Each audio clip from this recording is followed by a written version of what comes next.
Welcome to the Simple Sophisticate podcast, where intelligent living is paired with signature style. I'm your host, Shannon Ables. And whether you're listening on your commute, exercising, working in the garden, or sitting down with a hot cup of tea or a cafe au lait, thank you for tuning in. Let's get started.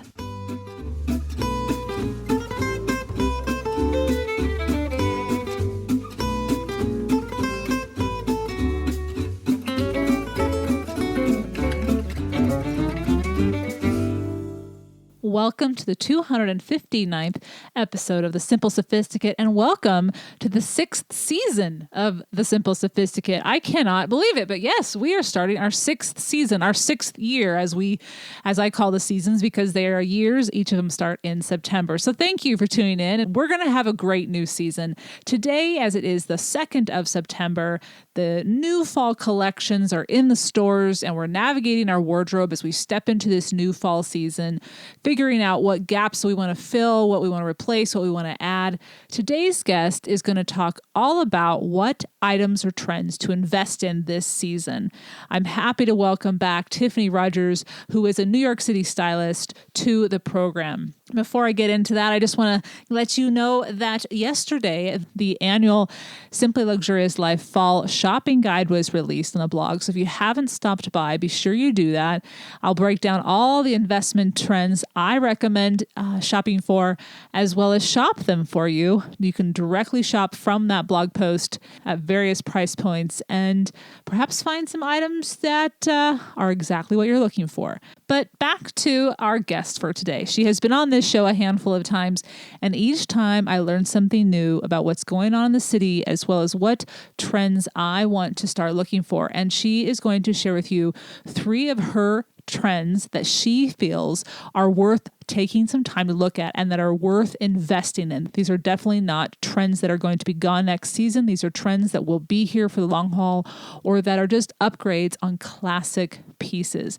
We're also going to talk about 3 books she recommends. She's been reading voraciously this summer. You'll find out how many books she's read this year, which is absolutely inspiring and impressive.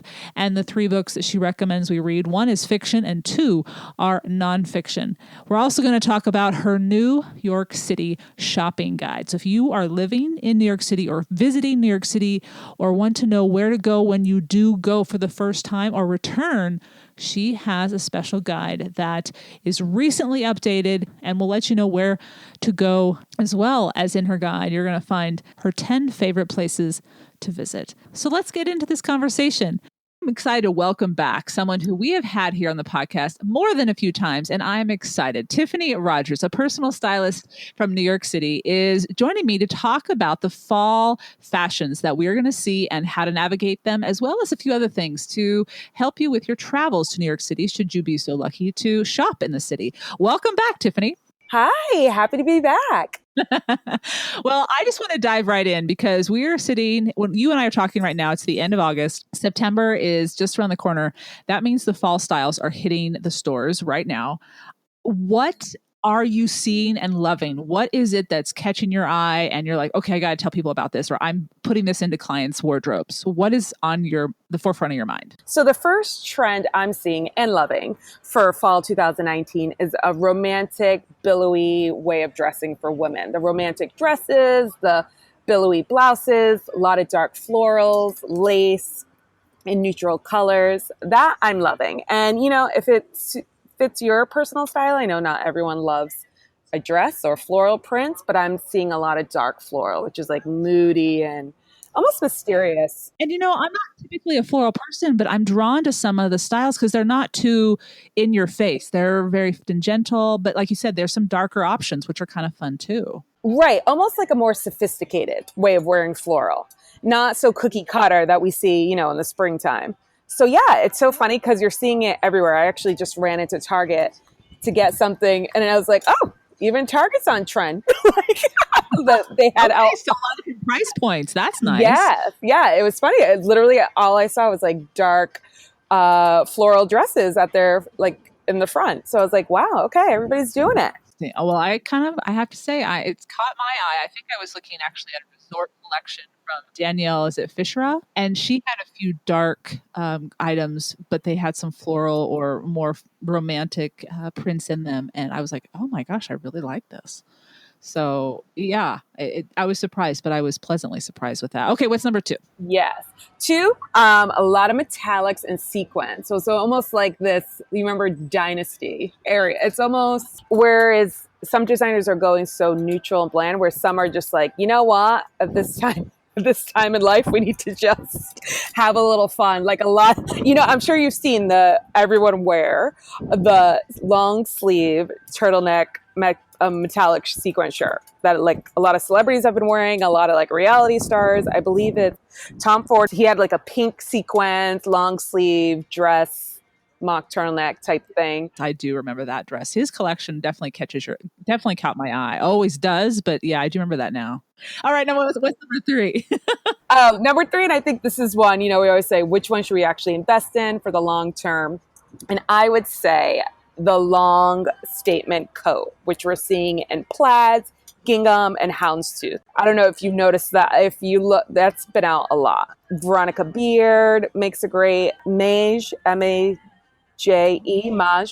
however you want to pronounce it. Kind of like a mid-price line, right? Yeah, they make it. But again, if you look, you're seeing that a lot in magazines. Like the long, and again, I'm a really firm investor in investing in coats, especially if you have great coats. Yeah. Oh, thank you. Yeah, whenever we meet, if you're wearing a coat, I can remember that you had your beautiful trench before, and yeah, so yeah, you do. Yeah, and everybody's always like, "I love your coat," and I'm like, "Yeah, I bought it 5 years ago." Like, so if you're gonna invest in something, invest in a coat. And I think plaid, gingham, like those prints are always around. They're almost like a neutral. But really I feel like, yeah, and this season there's so many options out there. So if you find one you like, nab it. Like you can continue wearing that for the next 5 or 10 years. So that's a good one worth putting down money for. Definitely. Yes. That's smart. And I think that's a very good reminder. What are there any designers that are, for example, a couple of years ago, you introduced me to Joanna Ortiz, I think is her name. Yes. And then since then I see her constantly on different people on the red carpet. And I'm like, well, thank you, Tiffani, because her clothing is beautiful. Are there any other new upcoming or just new to the public's more general eye that you're seeing and liking and want us to know about? But designers to watch. And she's been around for a while, but I'm really like her stuff is catching my eye. Gabriella Hearst. Her collection's real. And again, check out her fall 2019 collection. A lot feminine, but yeah, again, like classic pieces. And she's really all about sustainability too, which I'm liking. And I'm finding a lot of designers are into that. When they say sustainable, what does that necessarily mean for a designer in clothing? What is it that they're doing that makes it sustainable? So I think they're more conscious of how the actual garments are being made. They're also being conscious of designing pieces that are not throwaway pieces or not pieces you're just going to wear once to an event and then it's going to sit in your closet. It's pieces that you're like for your lifetime. And also there's a new buzzword, and they're saying this in the industry is, sustainability is the new luxury. More of these designers are moving towards that. Well, I'm glad to see that. I mean, I wish they would have done it a long time ago. I know that, different price points are, for different budgets. So I get that, but I'm happy to hear that. I'm really happy to hear that. Yes. And another one on my radar, it's pronounced Kate, but it's spelled Khaite. Oh, have you? Yeah. Check out her fall 2019 collection. And even if she said there's yellow leaves on the runway, and it almost was like her homage to like Greenwich Village in the fall time when all the leaves have fallen. But she, again, do you know? Are you looking her up? I'm going to look her up. I spelled her name down. I'll make sure I put pictures on the show notes for people to see the collection. Yeah. So she's another one. I love her pieces. And she, again, is all about designing pieces for the long haul, not, again, just throw away or something you're going to wear once and put in the back of your closet. What do you say to people? Because I mean, I get this every once in a while. Not often, actually. Simply Luxurious readers actually are, they too are wanting those long-lasting pieces. But every once in a while, someone who's not used to shopping that way, how do you kind of, just I don't know if it's an education or just a conversation. What is it that you say with your clients? Yeah, I mean, especially now, there's so many great online resources like the Real Real. Do buy it luxury consignment, like do a secondhand, try out. You don't have to pay full price to try. If you don't want to make that investment. Highly recommend consignment shopping. I mean, you never know what you're going to find, but if you do know, like when, for example, on the Real Real, what I love about Real Real, especially for handbags, is if you know a designer brand that is quality, you don't need to buy it brand new if it's in good condition, and you pay such a fraction of the price on the Real Real. I love that, and they usually have discounts on top of that. Right, right. No, seriously, I have a hard time like paying full price for a bag, especially when you can get something brand new.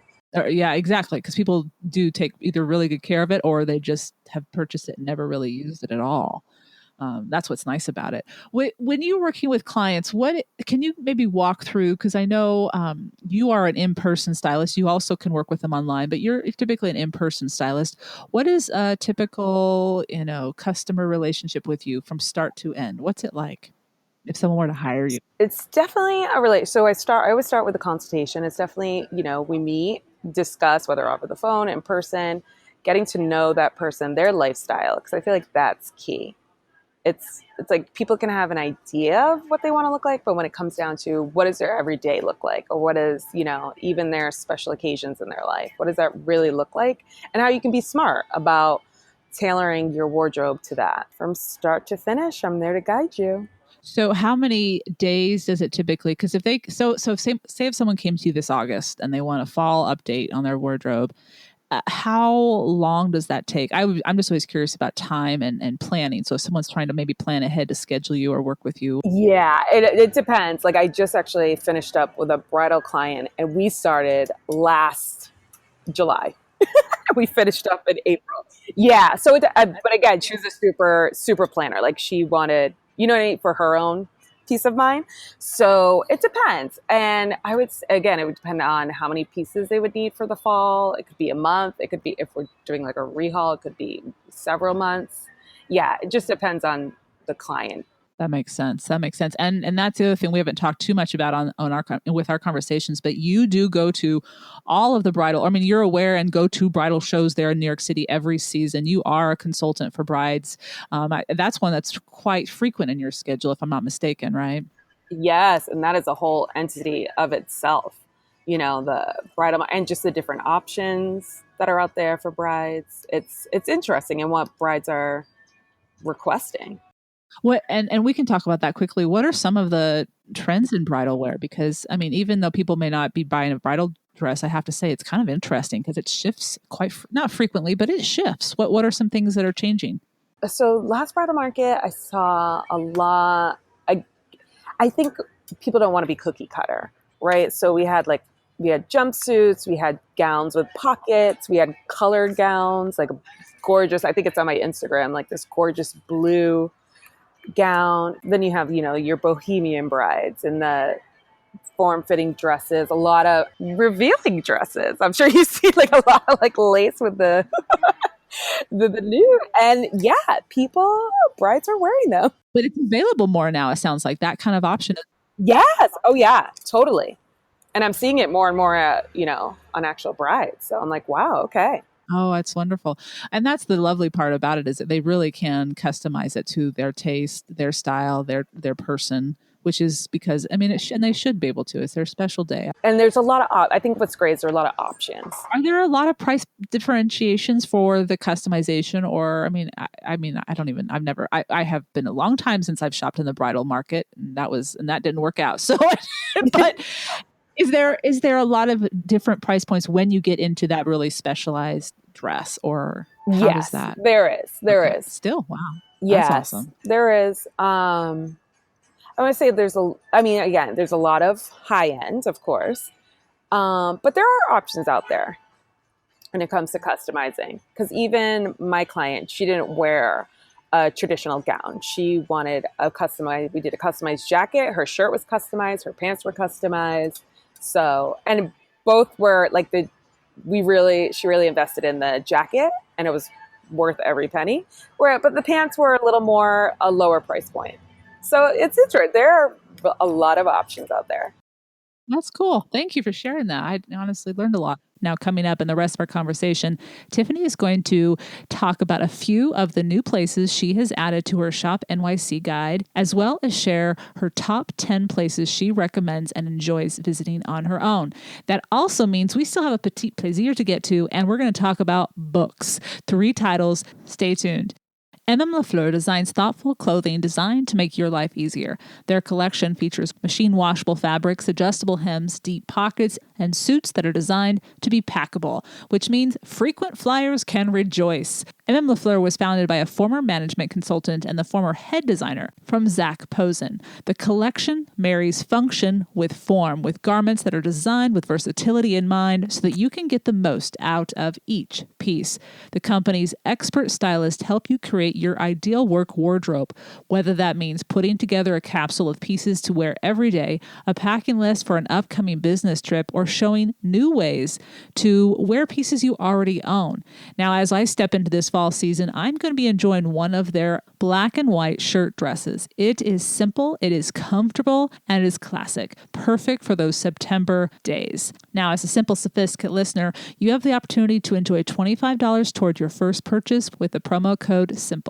Visit mmlafleur.com/simple for more details and to redeem your discount. That's mmlafleur.com/simple.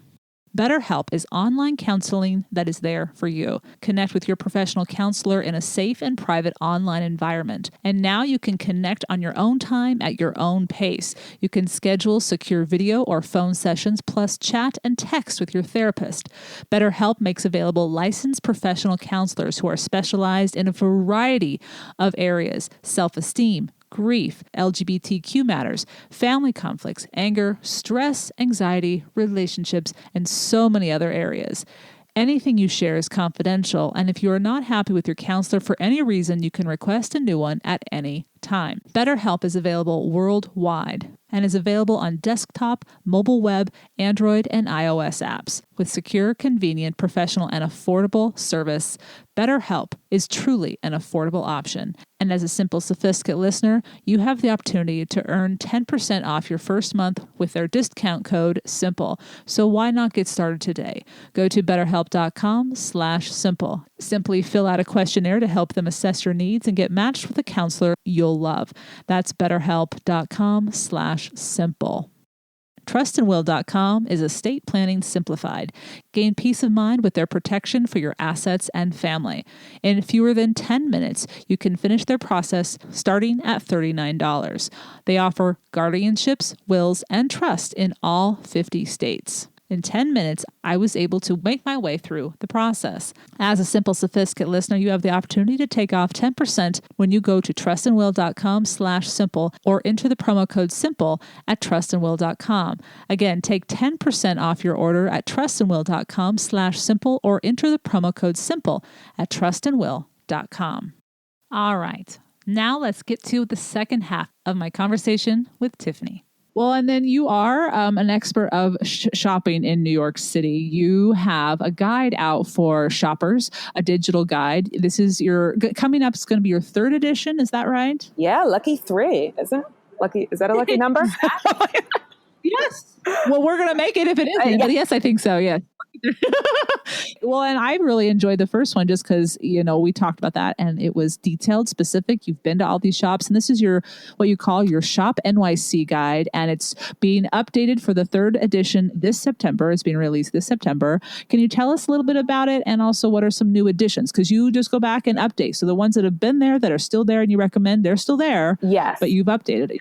Yes. And then sadly, I've had to take down, some sort of, with retail and the sky high rent that is Manhattan. Oh. But yeah, so I don't know if you heard, Lord & Taylor, the flagship closed, Henry Bendel's. Yes, Henry Bendel's. Oh, they did? Henry Bendel's? Oh, yeah. That's a story place. That one's been there for a long time. I know. It literally was like this, you walk by and it's like Henry Bendel's carved in stone. Like that was created for them. Oh, yeah. I mean, You're right. It is. Yeah, I could kind of see it coming. Where the good old days where they did back in the day, they did a lot of, I mean, I remember going there when they had like a hair salon, a restaurant on the top. But they would show a lot of private designer collect. Like you go in there it was like luxury, it was almost like another Bergdorf Goodman. But then I was going to say, a Bergdorf, but smaller scale. Yeah. And a different vibe.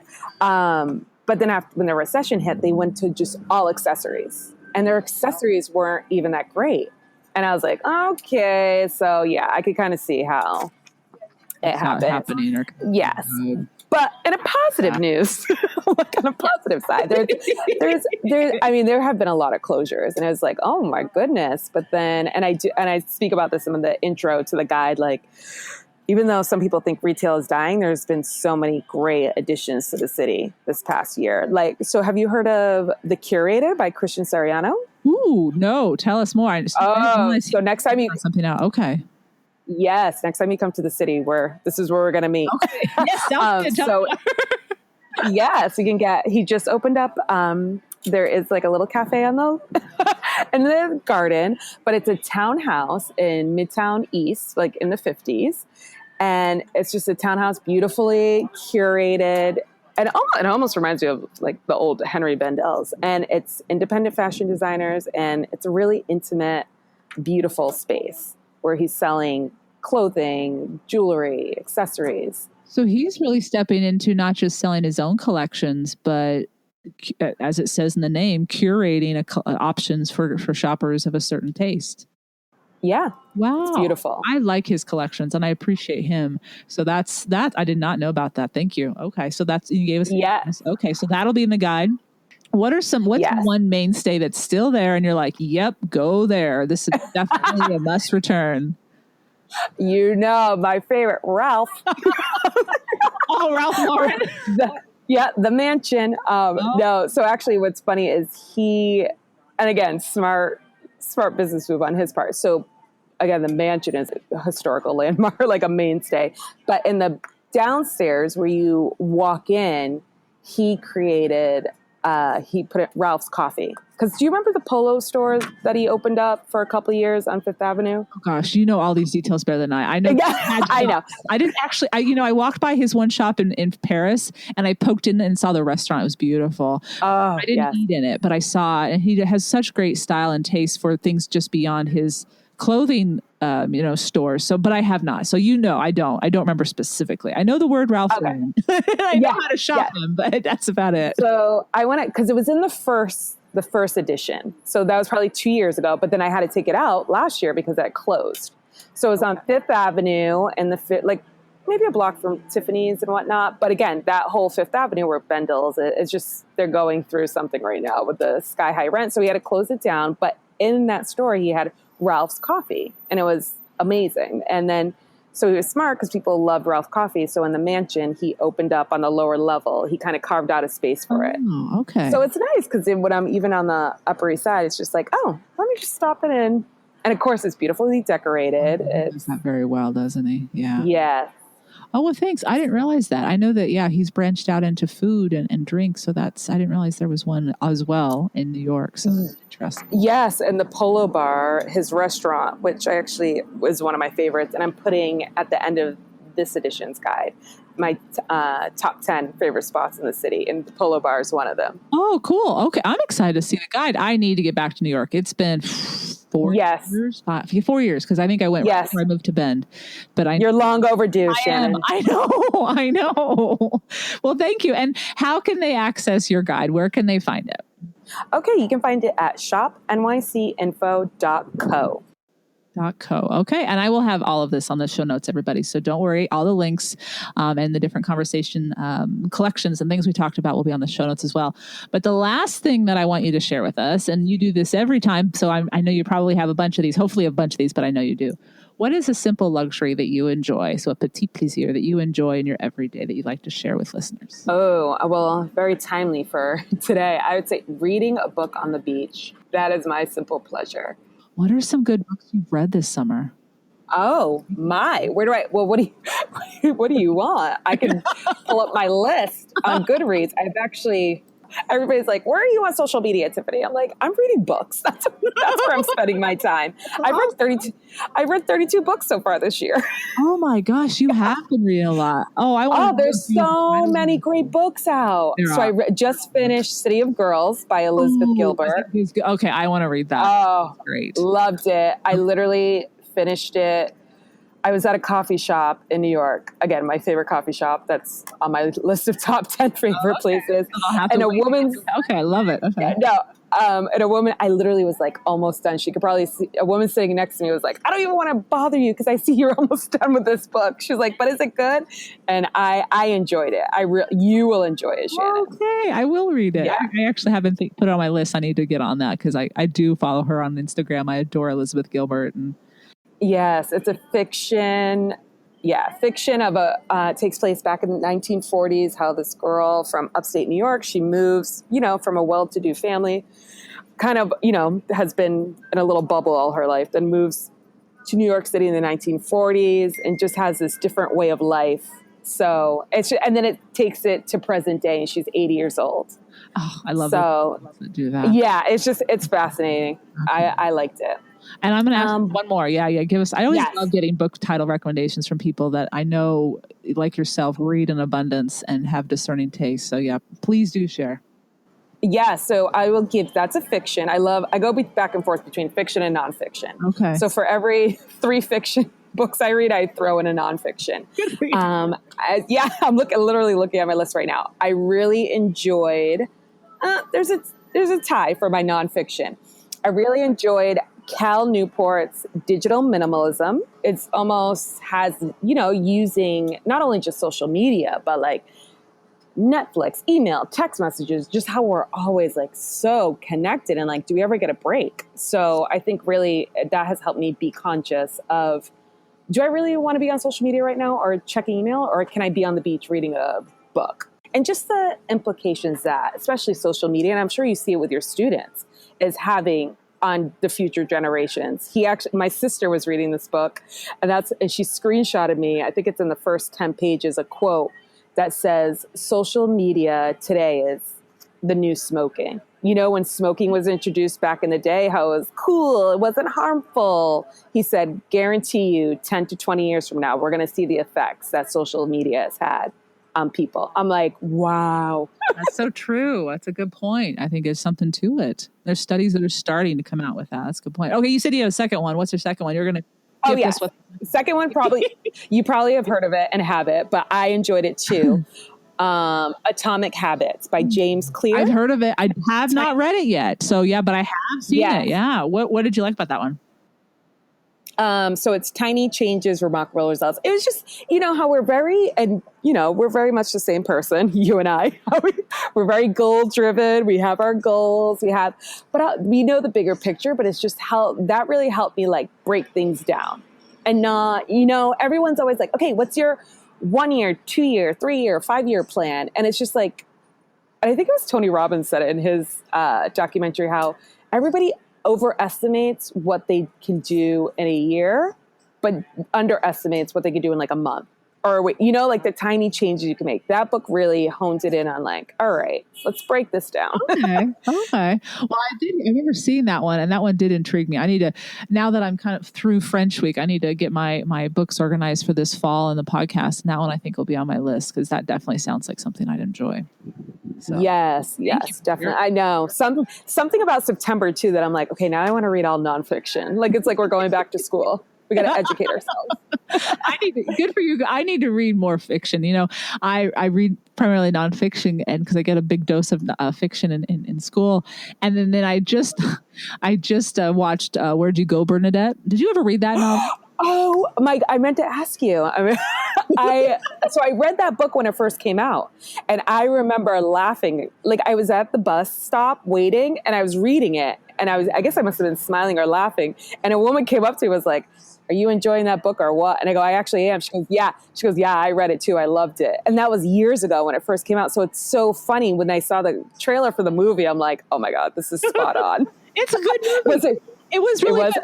I think it's very difficult based on what I know about the books. I just ordered that book. I'm going to read it this week. I'm so excited to read it. But I think based on what I've read about the book and the interviews I've read with the author, I don't think you could put everything from that book into a movie. I think it would be a really long movie. So they did their best. So I think the book will probably still be better than the movie. But Cate Blanchett is just awesome. And her. Yeah, like, and when I read the book, like, she's exactly who I pictured. Like, when I saw the trailer, I was like, oh my God, she nails it. Like, she nails it. That is like the character I had in my head.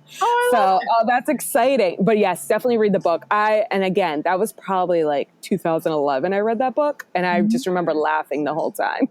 It sounds really smart and well written, very tongue in cheek, but at the same time, just this is nails it. Is real life. Let's look at this closely and why are we putting up with this and why? A lot of things that I'm excited to figure out how she writes it, because she wrote for Mad About You and Arrested Development, so this woman knows how to write well. She nailed it. Just the whole Seattle working mom, Microsoft, like she nailed those characters. Thank you. Listeners, Tiffani Rogers is, like I said, an online stylist, is also a personal stylist for your everyday wardrobe as well as bridal wardrobe and bridal attire. She also has a new guide, Shop NYC, available, and it will be all linked on the Simple Sophisticate's show notes. Thank you, Tiffani, for joining us. My pleasure.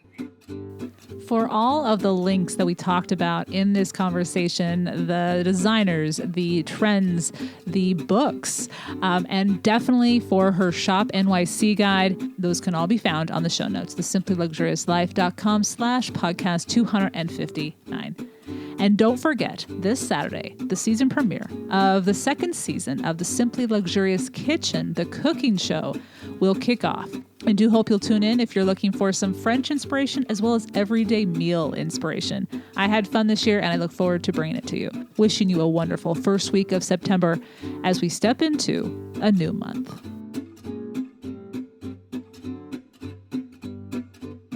Thank you for tuning in to the Simple Sophisticate podcast, where intelligent living is paired with signature style. For more ideas and inspiration throughout the week, visit the blog, thesimplyluxuriouslife.com, or pick up my new book, Living the Simply Luxurious Life, Making Your Everydays Extraordinary and Discovering Your Best Self. You can also pick up my first book, Choosing the Simply Luxurious Life, A Modern Woman's Guide, which is available now in paperback, ebook, and audio versions on Amazon, Audible, and iTunes, or wherever books are sold. To stay caught up on the most recent episodes of the podcast, blog posts, my new cooking show, and receive exclusive news as well as an extra dose of inspiration to jumpstart your weekend, subscribe to the Simply Luxurious Life's weekly newsletter, which arrives in your inbox each Friday to enjoy with a hot cup of tea or a morning cup of coffee. Until next Monday, I'm your host, Shannon Ables. Bonne journée!